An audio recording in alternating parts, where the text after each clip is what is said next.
Grande successo per il penultimo appuntamento a Lignano Pineta con gli incontri, con gli autori e con il vino.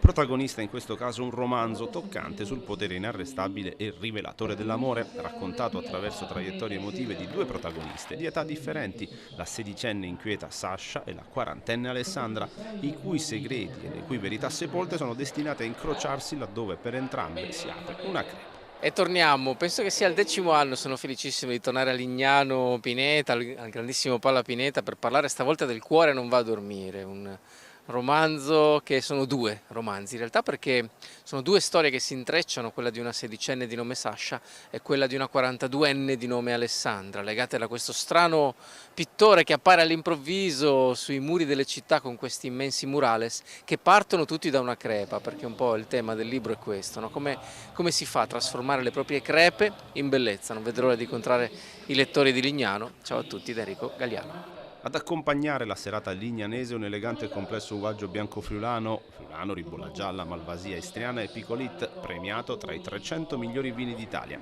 contraddistinto da un'armoniosa danza sensoriale tra note di pera, mandorla, agrumi, fiori bianchi, mentuccia e un delicato finale di miele, favo d'api.